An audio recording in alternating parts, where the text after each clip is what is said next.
Over the Garden Wall is my favorite animated show of all time, above SpongeBob, The Clone Wars, Gumball, and every other show to come. When it first came on my screen in early November, on a cloudy and chilly evening, I was encapsulated in the whimsical backgrounds, the charming characters, but most importantly, the overwhelming amount of nostalgia it brought me, despite me never having seen it before. It sat in the back of my mind every time fall rolled around. But this fall, I have a YouTube channel, and this fall, I want to explain why there will never ever be a show like the gentle wind beckons through the leaves as autumn colors fall.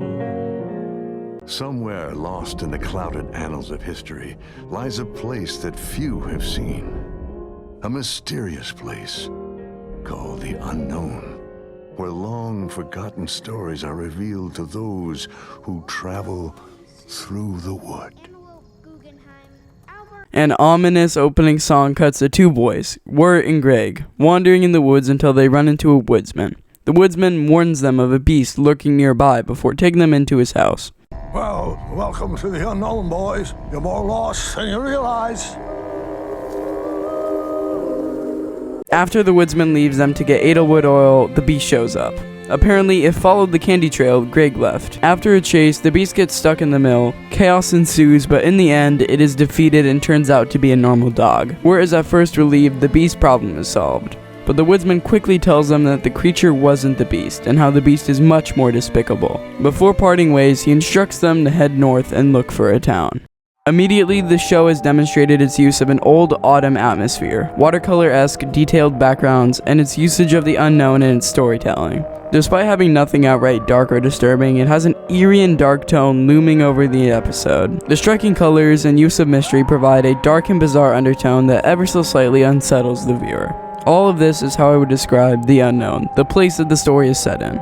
A seemingly endless place with dark forests as well as very peculiar inhabitants. One more thing of note is the very distinctive and amazing soundtrack. The modern classical genre perfectly encapsulates that autumn feel. Overall, The Old Grist Mill is a perfect introduction and does everything a first episode should.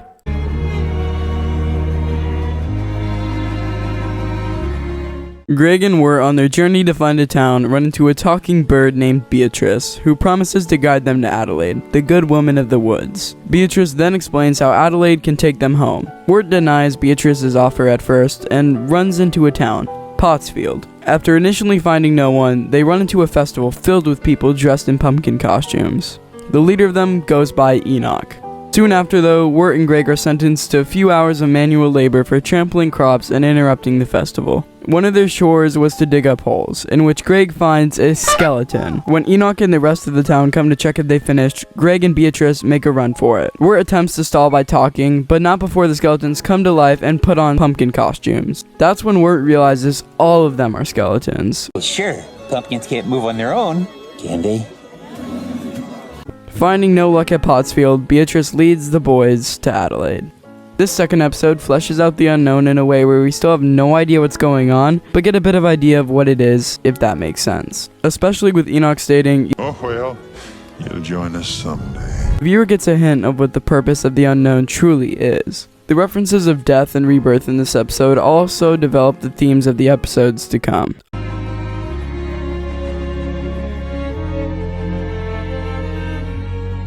On the group's way to Adelaide's house, Greg wanders off and finds a school. Wirt decides to enter, but outside, Greg runs into an angry gorilla. I know, it'll make sense later. Greg manages to escape the gorilla and joins Wirt in the school just in time to sing this absolute banger. Oh, potatoes and molasses. If you want some, oh, just ask us. After finding out the school might get shut down due to a lack of funding, Greg decides to do a fundraiser to save the school. His plan works and the school earns a ton of money, but then the gorilla shows up again. Wirt trips on his shoelace and takes down the gorilla, but it turns out the gorilla was the school teacher's husband. This episode is really the only filler in this entire series, and was likely made to get the needed amount of episodes. One thing I did notice in this episode was the beautiful painted backgrounds that helped create the old autumn feel.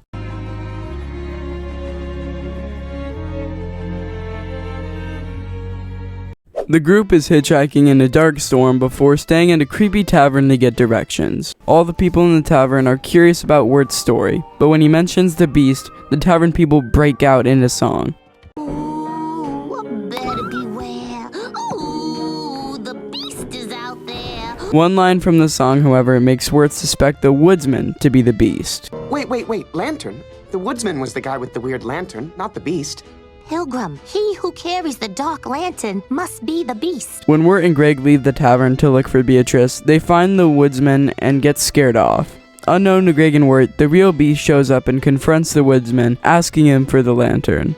Although the woodsman fends off the beast, the woodsman couldn't stop him from searching for the boys. This episode is one of my personal favorites. It delivers on every single aspect and develops the plot a ton. Poetry and hidden meanings are present throughout the 12 minutes and add a ton to the mysterious tone. This is also the episode that hints that the unknown is a form of purgatory.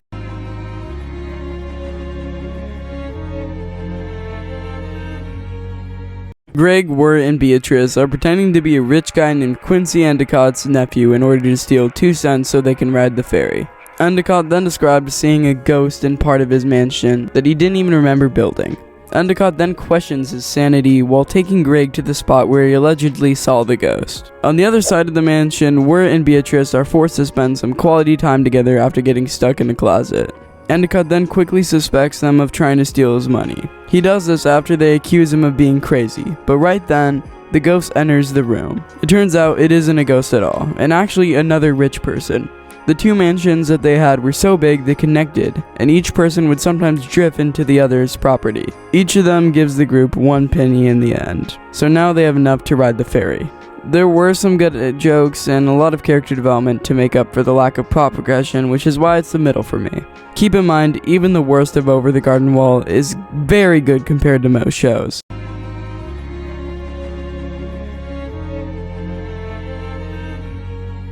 The ferry will take Greg and Wirt, along with Beatrice, very close to Adelaide's house, and is to their knowledge the last day of their journey. Greg's frog, who goes by George Washington, then breaks into one of the best songs I've ever heard. Over the blackened ravines, then softly it falls by a house near a stream, and over the garden wall to thee.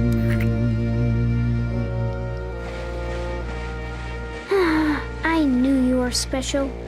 Once on the ferry docks, Beatrice starts acting very strange. The gang then decides it's too late to head for Adelaide's house and stay with the frogs overnight. Beatrice, once the brothers are heading to sleep, flies off to Adelaide's house. Then it's revealed Adelaide wasn't looking to save Greg and Wirt, but to make them her servants. Beatrice frees them from Adelaide, but the boys lose all trust in Beatrice, eventually deciding to abandon her altogether. Everything about Chapter 6 encapsulates the beauty of Over the Garden Wall. A sunset with gorgeous colors and a spectacular musical number is something that you just can't go wrong with.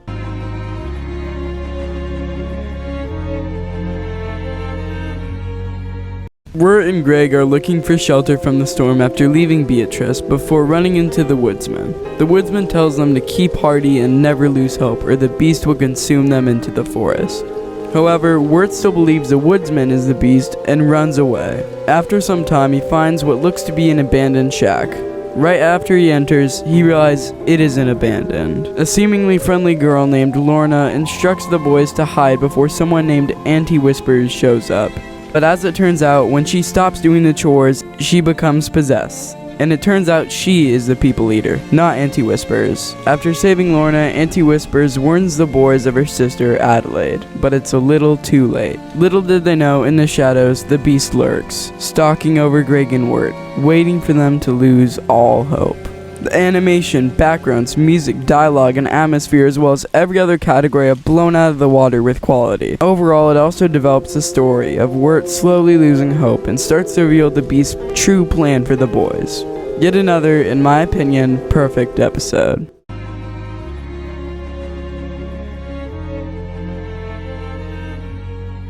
On the long journey home, Wirt is slowly losing hope while Greg remains enthusiastic about getting home. The beast is also ominously singing in the mist as it stalks the boys. Captain Wirt, do you know who's singing? I don't know much of anything anymore. So before going to bed, Greg wishes he will get home and Wirt won't give up. In his sleep, Greg is taken to a wishland named Cloud City. When the reception committee asks what brings Greg to Cloud City, he explains that he needs to be a better leader. After hearing this, the citizens of Cloud City ask Greg to lead them in a song as practice. Everything is nice and fine all the time. The softest clouds and rainbow skies ain't gonna lie. Real quick, I just want to address how unsettling this episode makes me feel. Maybe it's the surreal designs and psychedelic nature of Cloud City. Maybe it's the desaturated nature of the faded background. Maybe it's how dull Greg's colors have gotten compared to the rest of the characters. Just something about this on surface level childish segment disturbs me. Also, the knowledge that the beast is lurking not too far away and the mysterious tone of the unknown doesn't help.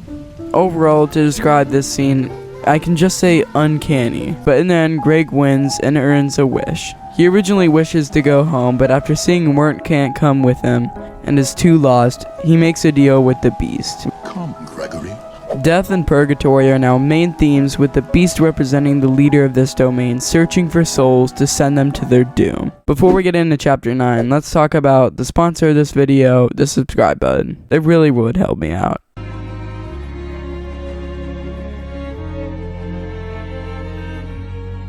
This episode begins off with a flashback of Wirt in the real world. I didn't mention this earlier, but Wirt's secret was that he really liked a girl named Sarah. And now we see a tape labeled for Sarah. Then we see Wirt make his Halloween costume, which is his outfit in the unknown that we've known him for. Wirt then attempts to ask Sarah out, but then finds out that Jason Funderburger is also going to ask her out.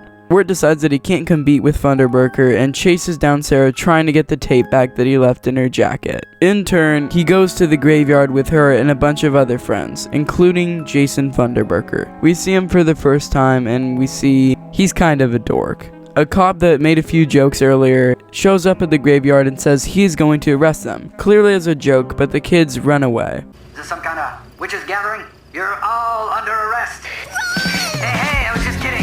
Slow down, kids. You're gonna trip or something. Run. Greg and Wirt are walking on the tracks hiding, but then a train comes.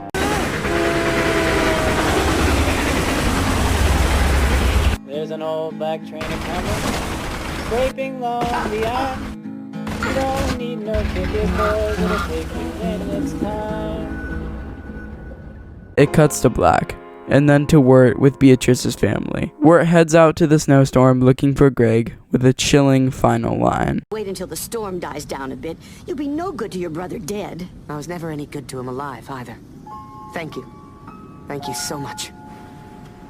This is the most heart-filled episode of the entire show, and personally my favorite. My little reviews and summaries can't do this justice, so please go watch this episode and the entire show in general.